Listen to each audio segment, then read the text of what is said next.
Okay, good morning everyone. My name is Matthias. I'm your session chair and unfortunately also your first presenter. So, as you can imagine, it's not the best combination, especially if there's two people on stage that like to talk a lot. But there's a lot of people in red crew shirts here that will throw stuff at us if we go way over time. Especially throw stuff at Flo if he goes over his pre-assigned 30 minutes. Yeah. That's very important. And first speaker privilege to have overtime. Yeah, right. Okay, good morning. Welcome to our first talk in the defense and management track.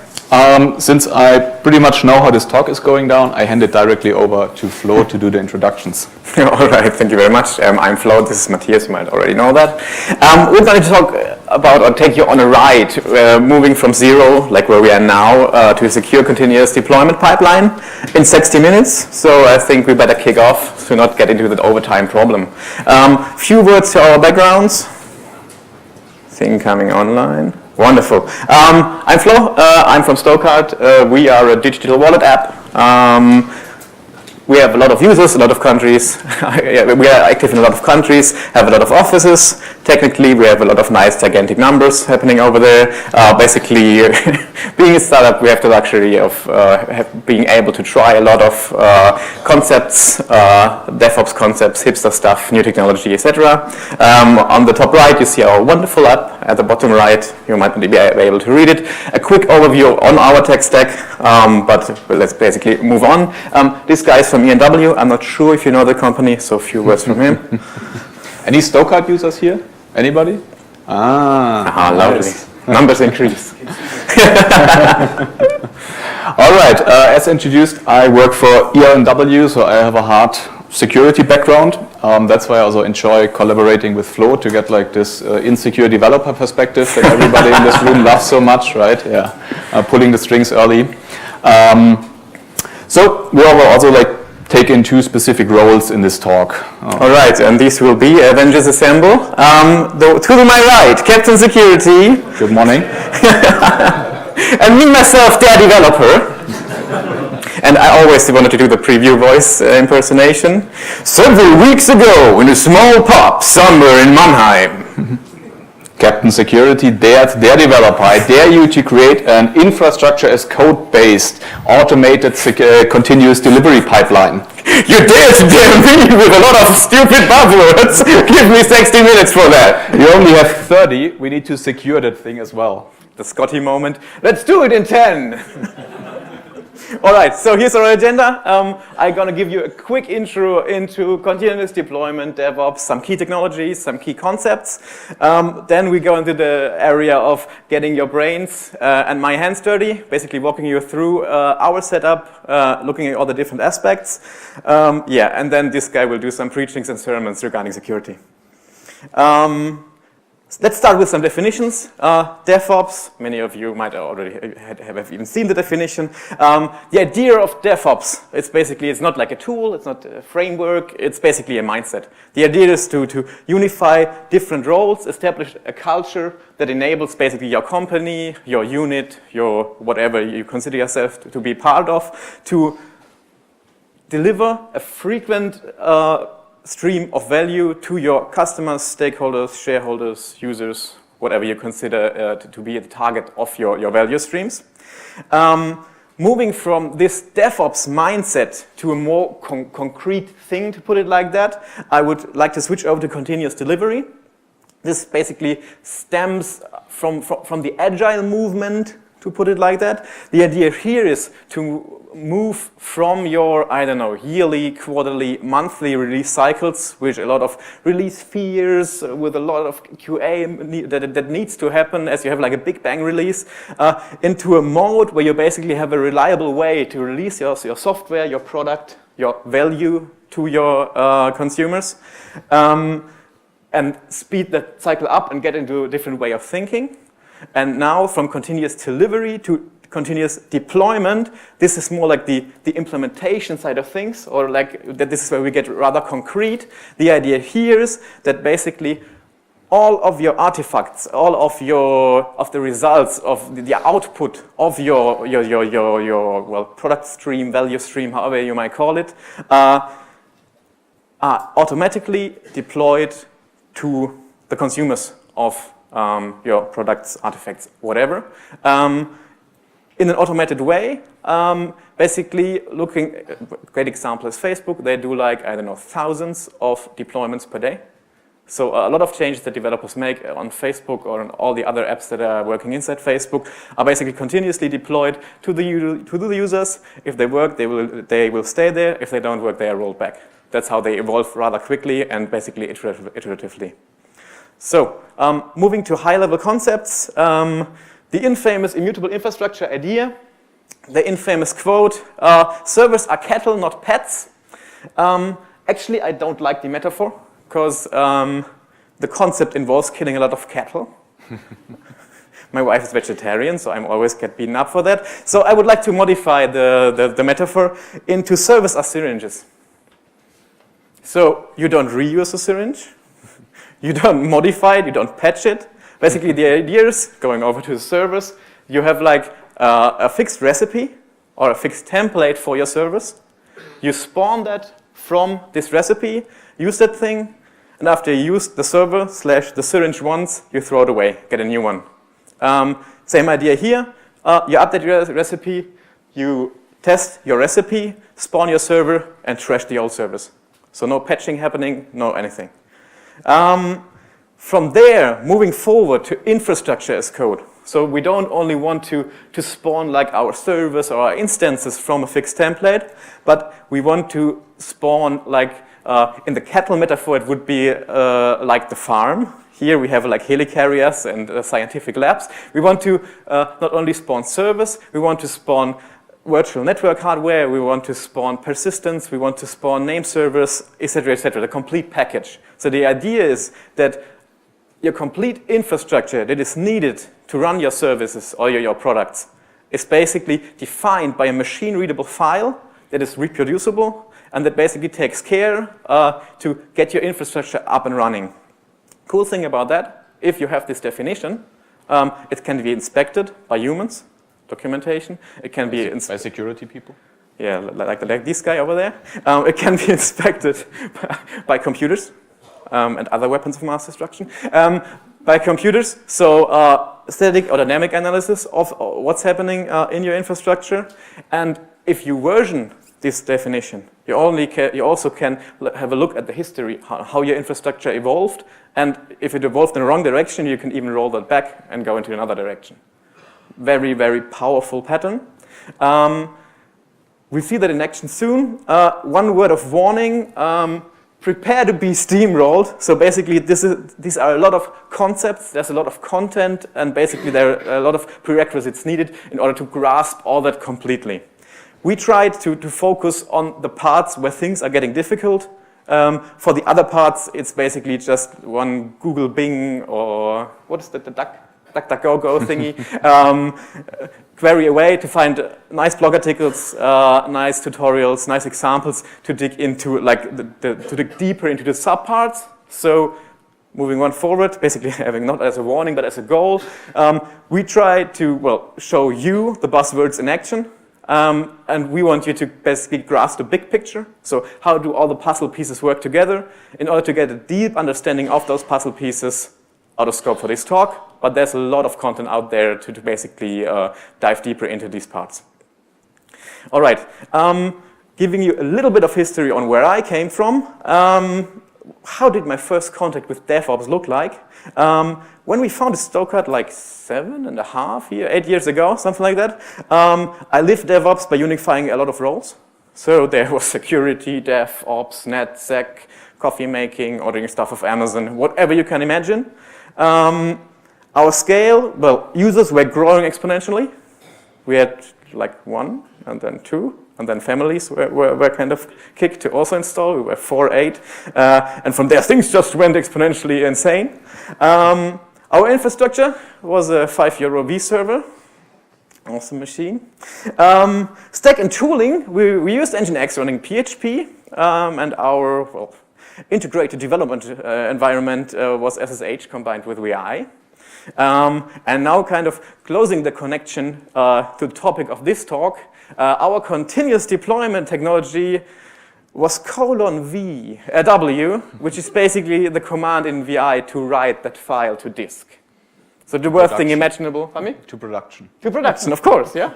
It's like continuous deployment, always go to production, you know. Since then we learned a lot, so this is where we start, and now let's have a look how things look today. One big picture overview, basically what are the ingredients that we need to run a service. One thing is we need some kind of infrastructure, because without infrastructure there's no software happening. On that infrastructure we want to have some kind of platform, some kind of application stack that is able to execute our software. And in the end, yeah, we want to have some kind of software and want to create from the source code the thing that does something. And all those arrows that go from left to right here will be tackled now. Basically, this is the job of your CD pipeline. This is where the magic happens, to move from all these definitions and the source code over to concrete instances of infrastructure, of platforms, and of software. All right, a word of warning for those Jackass fans of you. This is their developer, and welcome to Infrastructure as Code. So, what are we going to see now? Terraform is an infrastructure as code technology. I'm going to show you a quick demo on how we can use Terraform to get from nothing to running AWS VPC, including some load balancers, some name server-ish things happening, and some instance and running.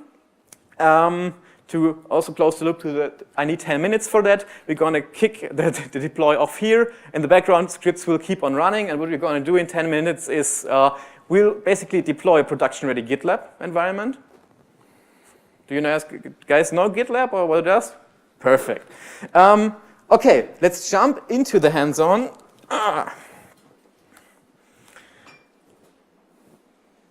Let's jump into the hands-on. Wonderful. Not so wonderful. Here we go. So, where's my mouse cursor? So, what we're going to do is we're going to deploy a GitLab, and now we have a look at the Terraform file. So this is basically the definition of the infrastructure that we would like our dear Mr. Terraform to build for us. Over here. So, I go on that. It's a lot of definitions, as there's a lot of infrastructure involved. I basically want to give you the basic rundown. So this is one of the important pieces. We're going to spawn an own VPC for our virtual private cloud environment inside AWS to host our GitLab. We need some networking stuff, internet gateways, subnets, security groups, so firewall rules, as we don't want the thing to be basically world available. Here we slowly reach the area where we spawn our AWS instances. So wonderful T2 large instances in that case. Here that's like one of the managers of our Docker Swarm. We come to that in a second. And then the story continues, some managers, some workers, and in the end some storage happening here. And in the end, we also start defining like the load balancers and how these things are made available to the world. So switching to my trusted bash, this is basically the folder that we just saw. I have a little script that is called start. What this guy will do is ask Terraform to roll the infrastructure out.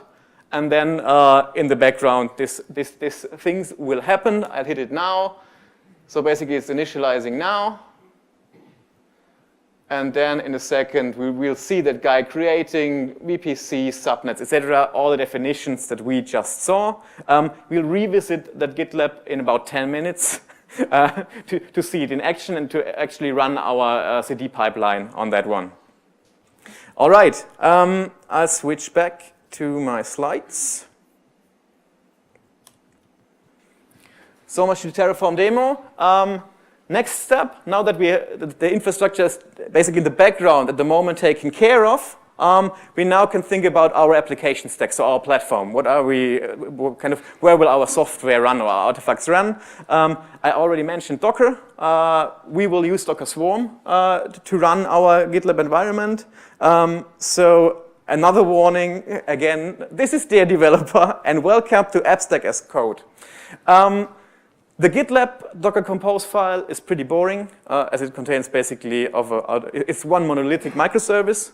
So I exchanged it here for the sake of the example with the infamous Docker voting app. This is like your basic Docker Compose, Docker Swarm, Docker Stack example. What we're gonna see here basically is a voting app that allows us to vote for the Avengers or Dr. Doom, and at the same time look at the results. At the moment, Dr. Doom is with 2 out of 3 votes. Feel free to influence Sure. that during the talk, right? What do you want to say with that? It's not built for that. Just kidding. So if you want to go to vote -stocard -end.enw rocks, you can already cast your votes. Going back to the infrastructure, what's happening here? So this is like one of the prime examples for polyglot microservices. We see a lot of different technologies happening here. We see Node, we see .NET and Python from a programming language side. We see some Postgres happening. We see some Redis for decoupling and message passing. And basically what the thing does is you cast your votes on the vote side. The votes will be shoveled into the Redis as a queue. Our .NET worker will put them over into the database, and then they will be displayed on the result side. I'll give you a quick peek of the Docker Compose file to give you a general idea how these files look like. Again, this is like your default example. If you want to dig deeper into the details, just Google for the Docker Compose voting example and you will find it basically. So, another hands-on. Wonderful. So, here we go. Avengers vote.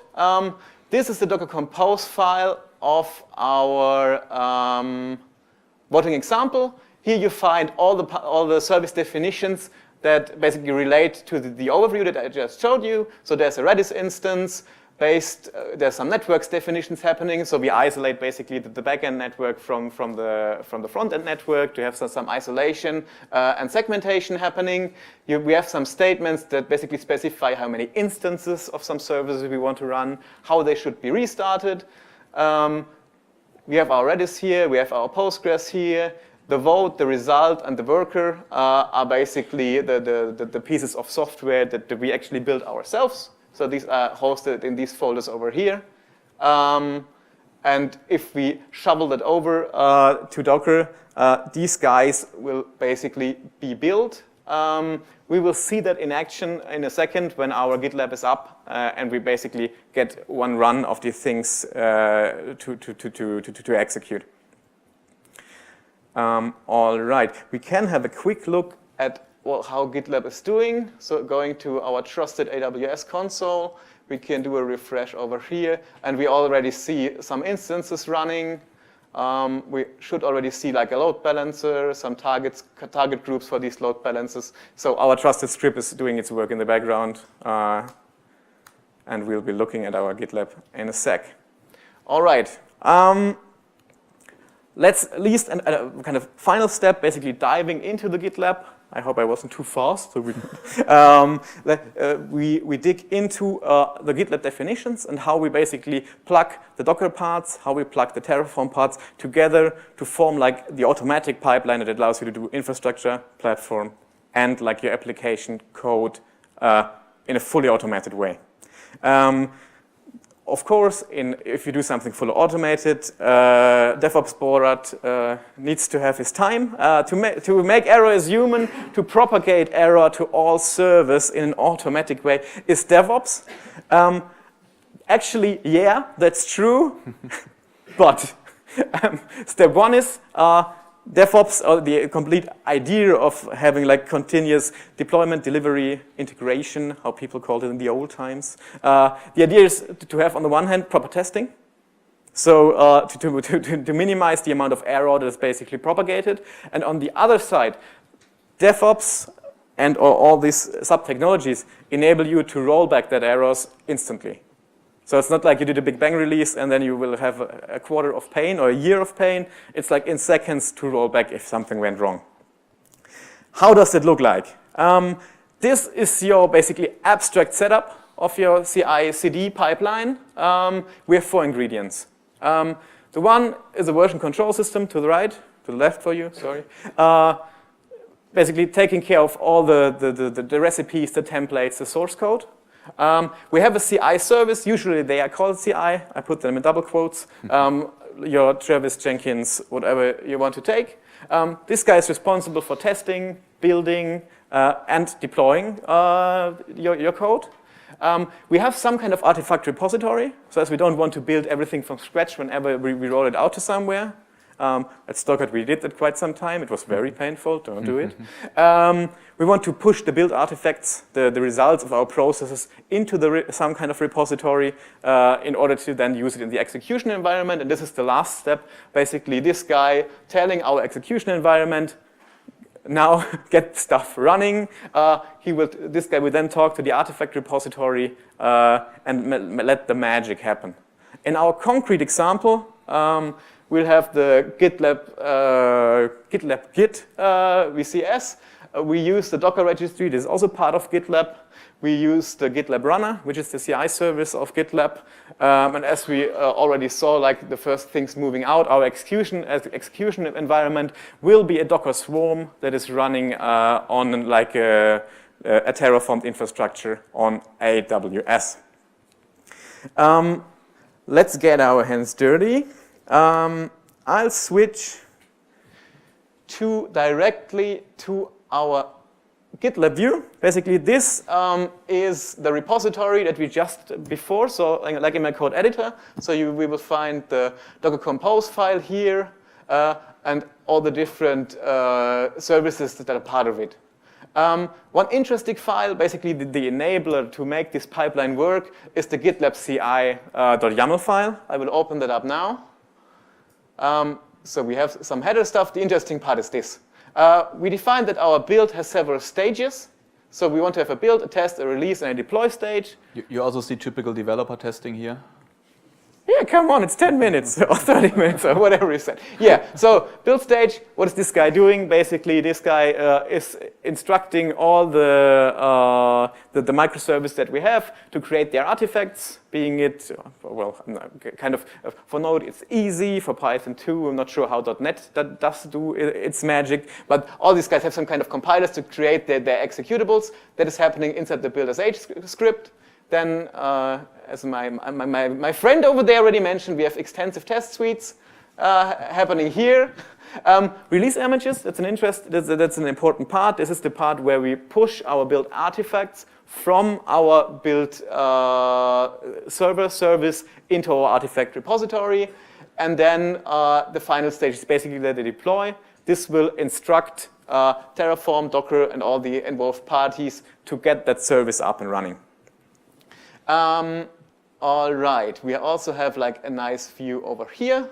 This is the same thing in a nice diagram. This is a build from yesterday. What we are now going to do is, I'm not sure how you guys voted. Let's see.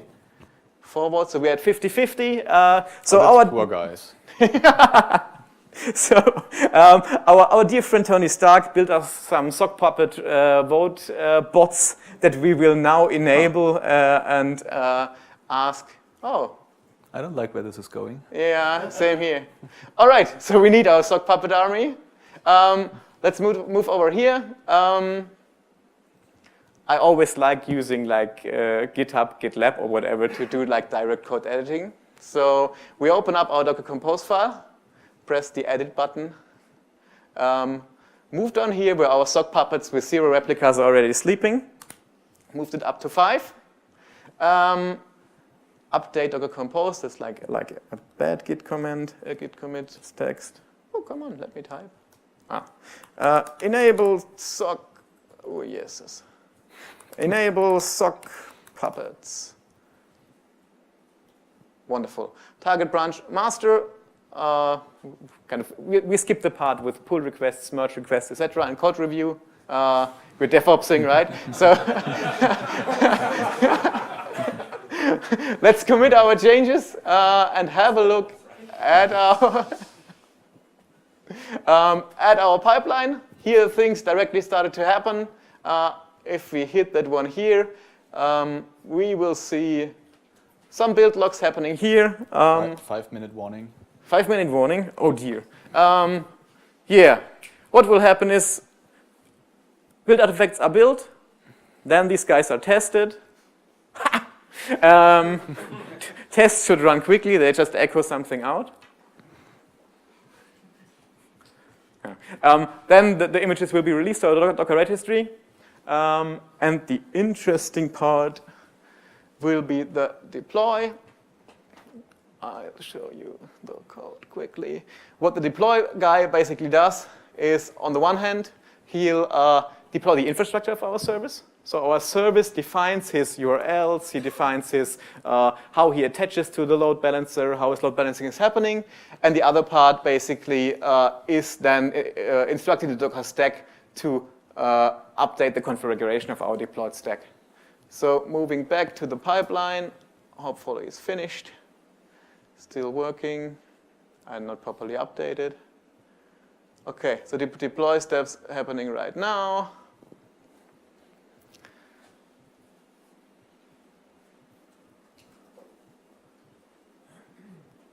All right, so now that it's Terraform doing its work of deploying our changed infrastructure, basically we didn't change our infrastructure, so this guy will turn up with everything's fine.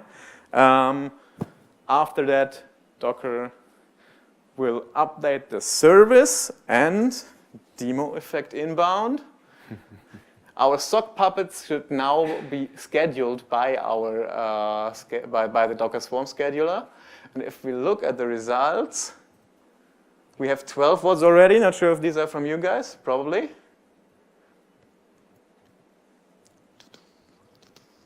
So, stack still updating.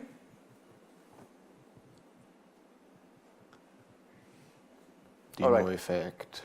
Pardon me? Demo effect. Yeah, absolutely. Let's let the Docker Swarm settle. We'll have a look at that later on, or you can have a look at that on your mobile, and there should be our sock puppets vote coming in soon. So in order to not take overtime already, we'll take one step back and look at the big picture. What did we just do, or what is the idea or the different puzzle pieces involved? So one step, we have some little Iron Man over there who basically wants to use our mighty voting service, our user. What we saw before is the setup of our GitLab. We just used that. Inside of that GitLab, we have our CI/CD pipeline. So our GitLab runner, our Git, and our Docker registry. With the help of Terraform, the GitLab runner was able to basically spawn our AWS VPC, bring that up and running, and then looking at the service definitions that we just did, we have the Docker Compose and the Terraform definition of our service. This is still the infrastructure part, sorry guys. Spawning instances, spawning the Docker Swarm, load balancers, some name server things happening. And now we spawn in our Docker Swarm service, our Docker Swarm stack, containing our wonderful polyglot service. And after that is all connected, our dear Iron Man will also be able to access our voting service like you guys can do basically by hitting your browser. All right, speaking of deployments, there's kind of like putting stuff over is the easy thing. There's some interesting strategies or approaches to how these deployments can basically happen. Number one, which is interesting, is rolling deployments. So also from tough experience, I can tell you that it's a bad idea if you roll out a new version of your service to kill all the old ones, get the new ones up. You will have a lot of users who are not happy. So the idea of rolling deployments is to reduce the amount of downtime that you're facing. So kind of if you have a service that is deployed with 10 replica, you start switching out one, wait until it's healthy, and then continue the process until your complete infrastructure, or the service part is flipped and you're on your new version. Green-blue deployments, another similar approach, but same but different. What you do here is you have like it's also kind of, I've also seen different colors in the meantime, but green-blue seems to stick. So you have your old infrastructure, which is blue. You basically use the capabilities that we just saw, like CI combined with infra platform and service as a service, and create a whole new infrastructure next to it. At some point in time, you just flip the switch, route your traffic to the new infrastructure. If things go wrong or things start to explode, you can switch back at any time. And basically, have the capability to switch between those different environments. Canary deployments, staged rollout, iterative deployments. This are basically synonyms for the canary deployment. Here, the idea is that you don't have like a hard switch, but it's more of like you start like routing 5% of your traffic to your new environment. Look at the stats, see if things explode, and if things don't explode, start routing 10, 15, 20, whatever percent. Also helps you kind of, if your service is facing a lot of load, to identify the problems earlier. Feedback from logging and metrics. Basically, yeah, you look at your metrics, but actually humans are not the best feedback channels. Surprise. So what you can also do is kind of take your logs and your metrics, create KPIs from them, like machine understandable KPIs, and have in your also part of your CD/CI pipeline a little worker that looks at the logs, checks if there are any anomalies. So things going good is cool, but things going bad, like, I don't know, latencies coming up, error rates going up, and then automatically rolling back from like your canary deploy to the old infrastructure, marking the build basically, or the rollout has failed, and then again getting the humans in order to check what was wrong and to fix that stuff. I mean, that also sounds awesome for like security services. Can I deploy anything in there? Yeah. Can you give me access? Oh, awesome. That was not part of the demo? Okay. I will type in the account information. Type. Okay. Can you also explain the build process a little bit more? Sure, I can do that, Captain Security. All right. How did we build, did this building thing of the GitLab runner look like? The GitLab runner is itself running in a Docker image. And he's able to spawn dedicated Docker containers for all those different jobs we had. So each of the jobs in our stages, so like the testing, the building, the releasing, and also the deploying, will run in one separate Docker container, which is awesome for having concurrent builds, improving the time to delivery, basically. Cool thing about that is, as Docker and Docker Swarm are pretty scalable, you can basically create like gigantic swarm scale build clusters that even allow you to kind of cope with heavy loads and not have run into problems like I think Travis yesterday was down, which is our CI solution, and it was a fun day to get out our builds in a proper way. But I mean, while I deployed there, I'm not sure, is this, let's hope that switches over, but ooh. Is this yours? I happen to find that on the build system. On the build system, why do you? Yeah. Oh no, that's my secret diary, Captain Security. Usually, you are all muscle and no brains. Right? How did you do that? Incredible. So, obviously, there was a security part to all of this, and like just giving developer access to build systems is obviously a bad idea, right? So. What I want to show you really fast is, I mean, build systems are basically code execution as a service, right? So that's nothing new, that you can basically execute code on a build system. The interesting part is that now that we are building containers, everybody thinks, oh wait, we're building containers, so pretty much our build is also contained to a container and I can't break out onto the build system, right? So what I want to show you really fast is a little demo, how you can break out of those build systems pretty much by design and for most typical configurations. So if you have a build system running where Docker containers are built, there's a very, very high chance that anybody with access to the build system will be able to break out of the build job. I'm going to run you through this really fast. And for this, I hopefully get a picture over there. Here we go. So what I'm using as well is just a build script as we saw earlier in the GitLab. Of course, less complex, right? Of course, less complex, but it will do the trick to get us like a reverse shell here. So pretty much what I have to do, I have to introduce some change in my code, then also do a very well thought out commit, enter my password and username that their developer just gave me since he's super nice. And then basically my git commit is running through, and I basically have a reverse shell that is running here. So we now just need to wait until the build is coming through, and of course I'm getting the reverse shell back to my system, which is happening here.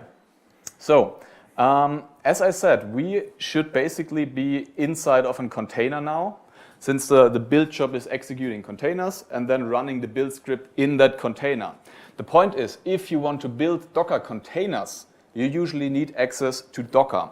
And this is what we can pretty much see here. If we run Docker PS, we see that we are here on the GitLab host. We see GitLab itself running. We see GitLab running. And then we see this thing here, which is called runner something, project 5, build something.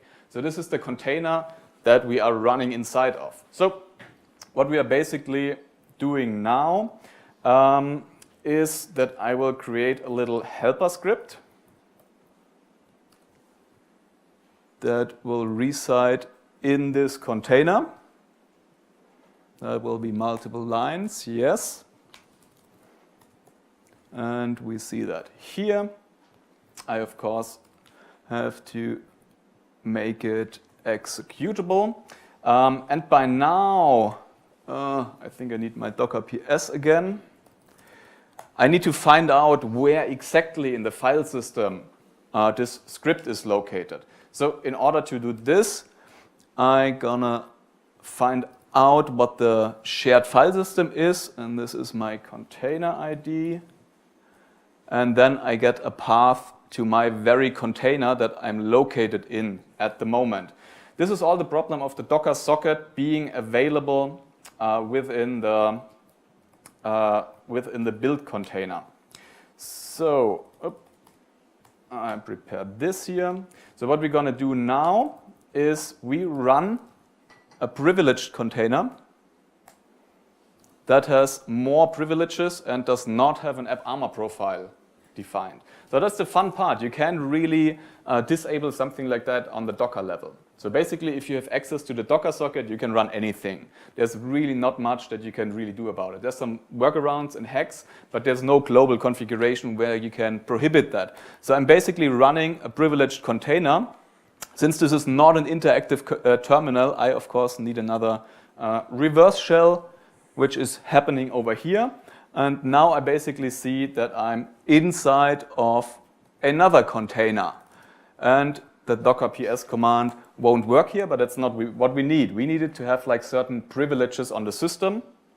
And these privileges were necessary in order to register a little script as an event helper. So this is our evil.sh, and now I just need to send a certain event change to the kernel, and this script gets executed here. So basically, we are now on the host system. So this is the host system that is running our build system. And this is how you can break out of any system if you have access to the Docker container. There's much easier ways than that. You can also just mount the hard drive from within the container. But I also wanted to show you some immediate code execution that you can achieve here. So this is pretty much one example. Oh, and of course, I mean, this will probably look bad now with the resolution here. But of course, we also have their developer's secret diary on the build system running. Sure. The developers keep their diaries and build systems. Right. So basically, what I showed you, I'm going to run you through this really fast again on a higher level.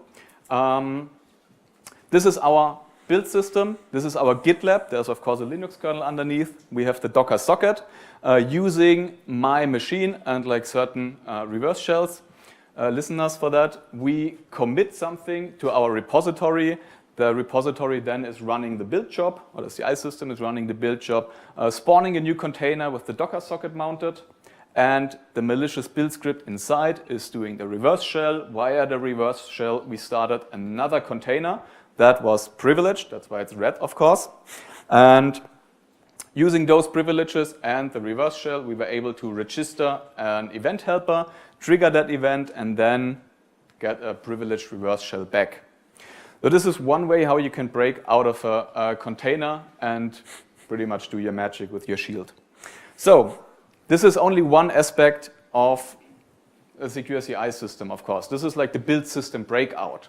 What I definitely want to do here is raise more awareness for the capabilities of the Docker socket. So if you're running anything related to Docker, and Docker is also the basic for like Kubernetes, or even like Cloud Foundry uses Docker in the background potentially depending on your configuration. So you definitely want to have a look at that. We're also going to show you some approaches on how you can enable situations like that in a secure way. Funnily enough, last week, really like pretty much 1 week ago, someone published a quite good summary here at Jens Dahlmann's, which is last year's Drupal speaker as well. And I was like, really, man, did you have to publish this like 1 week before our talk?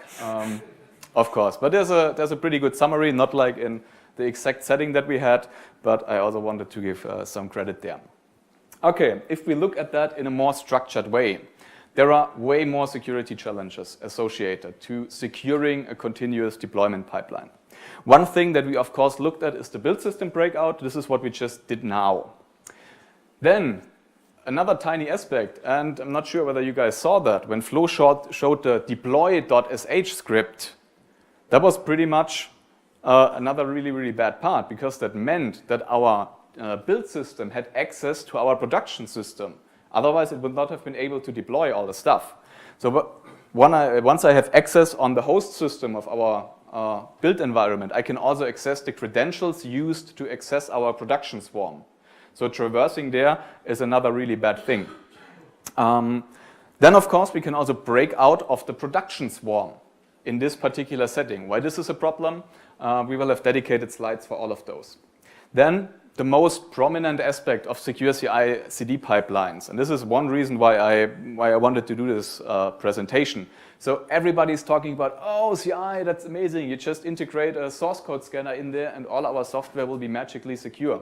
That's, of course, a relevant aspect. That's by far not everything, especially if you think about like providing a hosted GitLab service for your whole environment. And basically have a multi-tenancy GitLab service where all your developers have an account and they can build their code. So breakout stuff like this is especially important in such environments. And we have seen many environments where it was handled like that. You can, of course, say, oh, we trust all of our developers.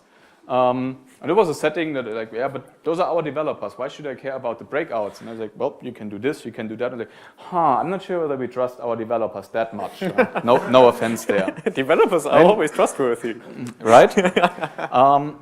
I mean, there's that thing. Then the next aspect, some developers, there might be need-to-know principles that you want to obey. Some of the applications might be more critical than the other ones, right? So all developers on the build system where they have pretty much like the built-in functionality to break out is something that you want to take care of. Then we have two things called registry override and leaking of secrets. We will cover that in a second. Let me wrap up the build system breakout really fast. So as I said, this is pretty much an inherent problem of build systems that build Docker containers. The building of Docker containers at the moment is, I'd say, exclusively based on the use of the Docker daemon and thus the Docker socket. So all the systems that we looked up, we had a obviously good look at the GitLab CI system and how they handle things. This was the default runner and the default configuration, how it is recommended by GitLab. Based on like review and some tinkering around with the other CI solutions, they have the same problem. They do it the same way. There's, of course, a hosted solution, Travis, which is CI as a service. Obviously, I don't know how they do that, but if you read between the line of their documentations, they know that they should separate build jobs into different virtual machines and not just containers. But all the on-prem solutions, they have the same problems. So we could potentially address this in different ways. Of course, we could try to verify build scripts and like perform automated checks that nobody is trying to break out of those. That's a valid approach. We can also perform build system zoning. I will come back to that later. So the first two will be covered on dedicated slides. And a really nice option would, of course, be to build your Docker images without Docker. I mean, why do you need access to a full-blown Docker daemon running if you only want to build an image? I mean, it's pretty much like static work, right? You set up the container environment, and then you just pack it together, and you have your image. Luckily, there are like 3 big projects out there that allow you to build containers or Docker containers without access to the Docker socket. They are also all like relevant projects. So this is like from one of the core developers of a Docker team, Jess Frazel. This is like a Google project, and this is a project by Red Hat and their like container initiative. So this is not something that someone hacked together really fast. These are like valid build tools. Problem is, none of the CI solutions are already using those options. That means you will need to like build a custom build image or a custom build container that you can then use to build your actual production container. So this will require some manual work. This will be challenging. He actually kept us his 30 minutes. I'm not sure I'm going to make that. So the build system breakout lateral movement, as I already said, the build system deploys to production. This is like a typical pattern that you have in continuous deployment scenarios. So even like where you have a very automated deployment. This is quite obvious. If you have such a privileged system like a CI system that can deploy to production in some way, you definitely want to make sure that not everybody can access that on the system level, maybe. Also, I'm not sure how well you think Jenkins is handling its security posture. Looking at past Jenkins security advisories, it's not like only developers can get access to your Jenkins environment. At least like every 3 months or so, everybody will be able to do that. The problem is those build systems, many of those also have a really, really horrible security posture. That's another reason you might want to make sure that like breaking out is not really possible. Because like authentication bypasses, command injections in Jenkins or GitLab, they happen on a regular basis. So, yeah, that's pretty much what I just explained. What I want to explain now also a little bit is breakout on the production swarm. It's really amazing how many Marvel villains are out there. So this is actually Swarm. I didn't know he existed until before this talk. So if you want to break out on the production swarm, you basically only need the ability to deploy a container there, right? Because if we can deploy containers how we like to do that, then we can deploy a container that has the Docker socket mounted, or that is running with like high privileges. I went one slide ahead. So basically vulnerabilities and container breakouts and all that stuff is like covered in a different talk. So I want to talk about the options when you can deploy containers. If you can do that, you just deploy privileged containers. You can do that in your Docker Compose definition. There's like a nice like privileged true flag. You can do this in your Kubernetes deployment YAML file. And there's pretty much not anything that you can do on the cluster level. You cannot configure Kubernetes or Docker to not start containers that way. That's a huge problem that we're having there. So, how can we address that potentially? Let's look at another interesting scenario that Flo actually encountered in the preparation of this talk. You can also perform a denial of service on your production host if you would like to do that. So, for example, if you deploy a Docker service that is binding to port 22, port 22 will now be routed into your container and not to the host system anymore. So if you deploy the default Docker Compose of GitLab, take care to have an SSH session open on your instance. Otherwise, you're lost. Yeah, he intended to do some research there. It was not an accident that this happened, but it's a very relevant takeaway. So if you want to like block SSH access to your Docker host, to your Kubernetes hosts, we have not verified that in Kubernetes, but with Docker, there's a good chance that this is working and that you can reroute SSH traffic that is supposed to go to your Docker hosts into your container. So what we want to do here as well is to be able to verify our deployments.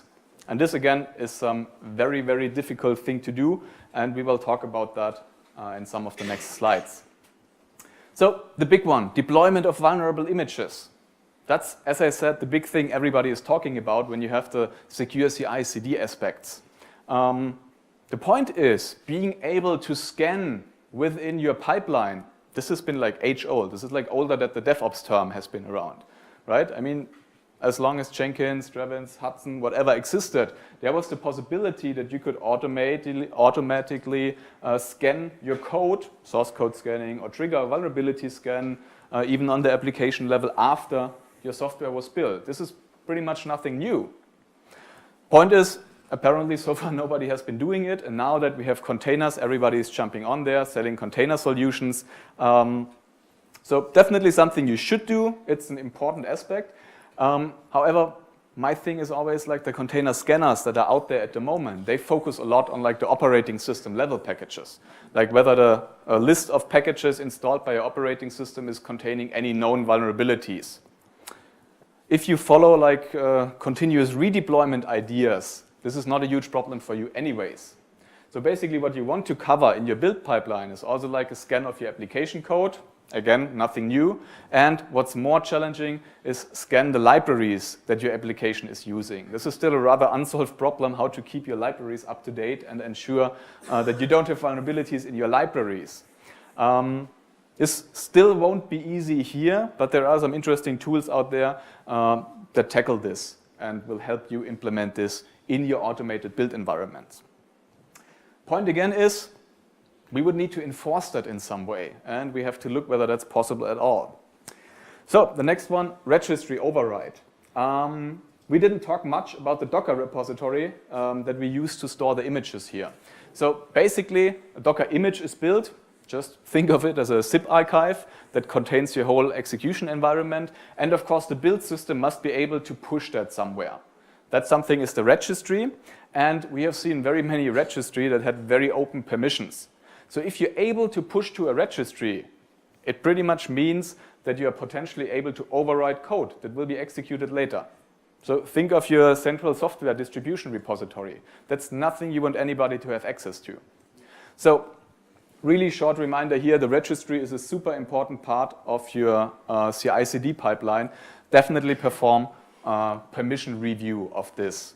Also, make sure that you don't have one push account and every developer is basically pushing via that account and can then override arbitrary images.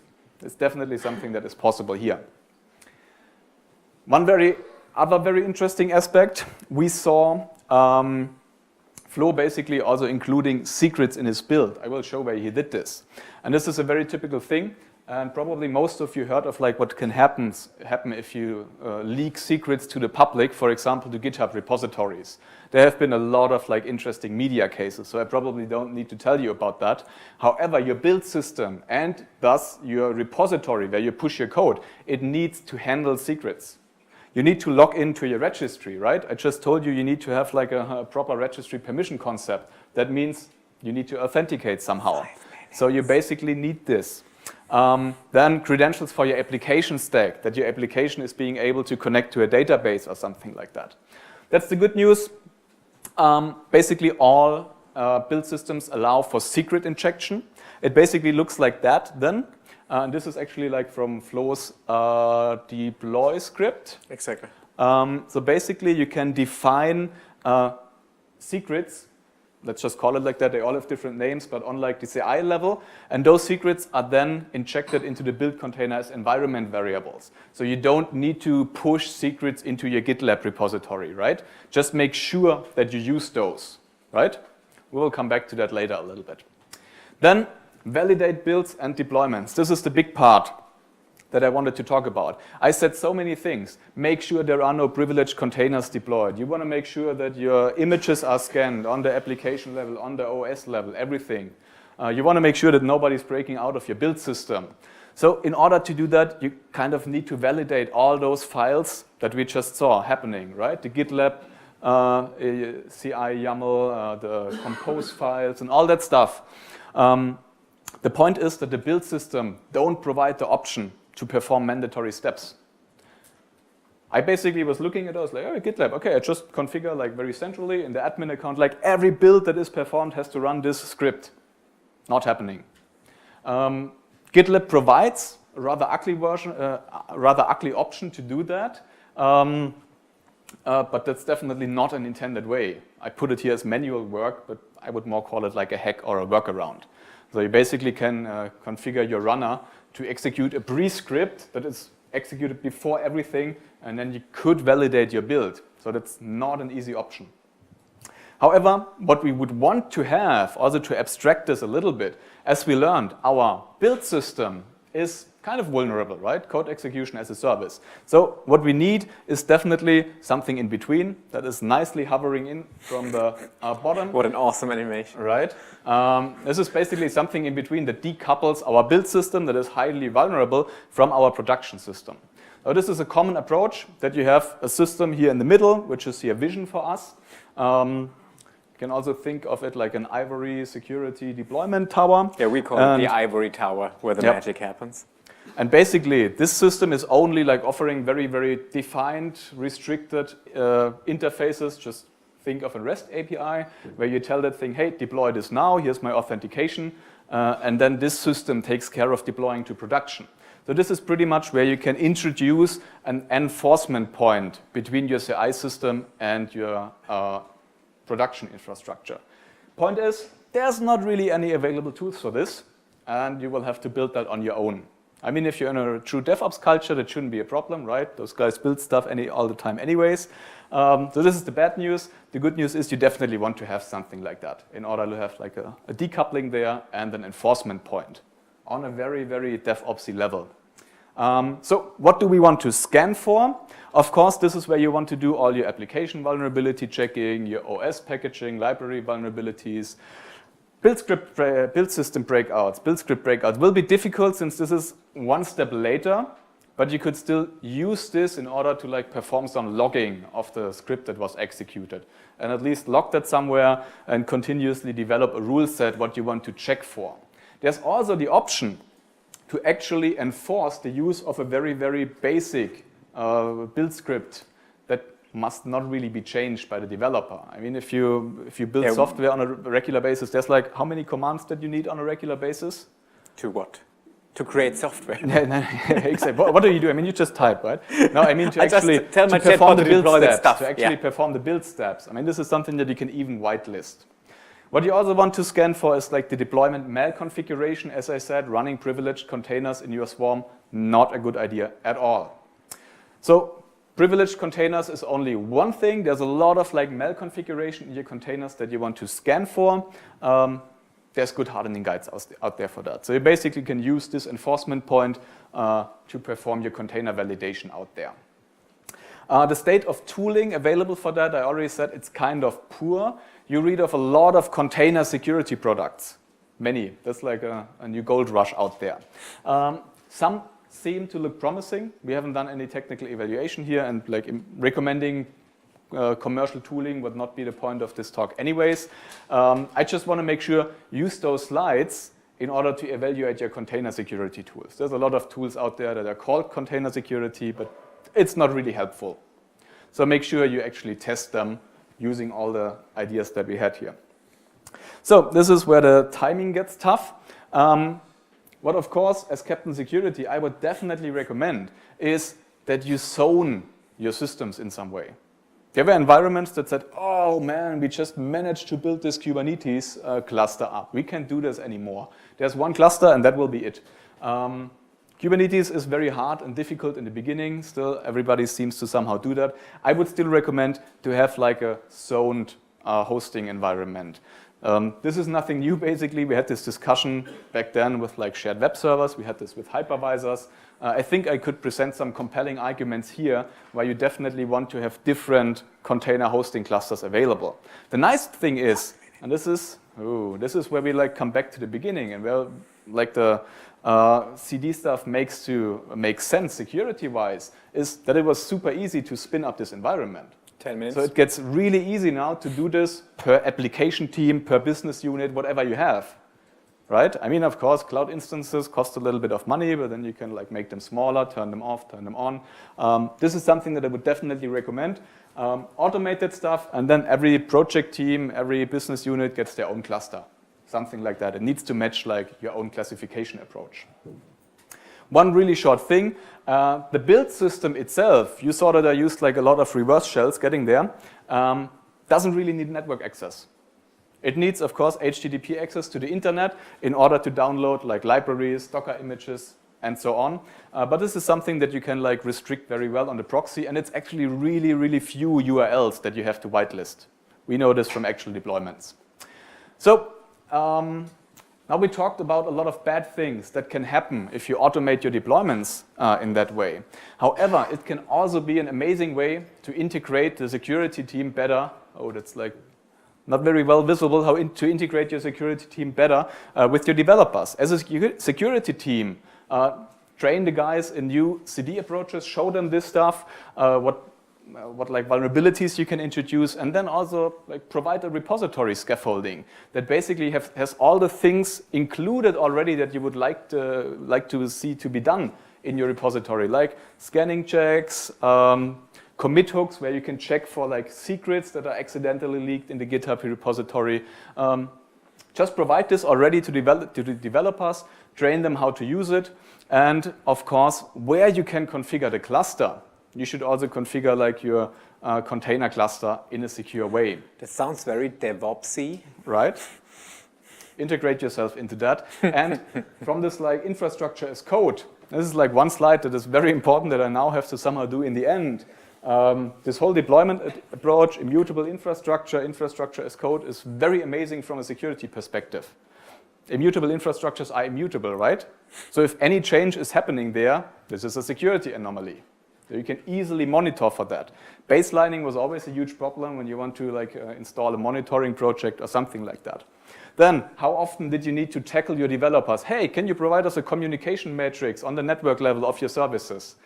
That usually takes a little bit. Here, you have it like executable, versionable, and you can just read it. And this is like how it will look because this is how it's designed. As I said, automated security checks is nice. You will most likely, if you really adopt this, you will be able to patch faster. That's a really good side effect.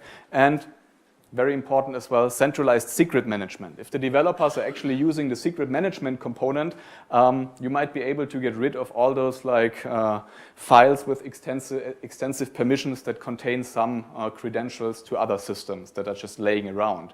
So this is something that you can centralize now. Summing it up, only slightly over time, we showed you a practical demonstration of a functional CD pipeline, including some war stories from production, how you can also make Vim your continuous deployment tool.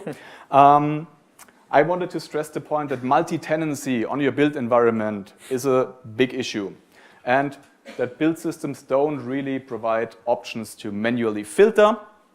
We had a big focus on the technical aspects, how you can break out, how you can not scan for certain stuff, and we had a short touch on like the awareness and how security should integrate with the DevOps guys.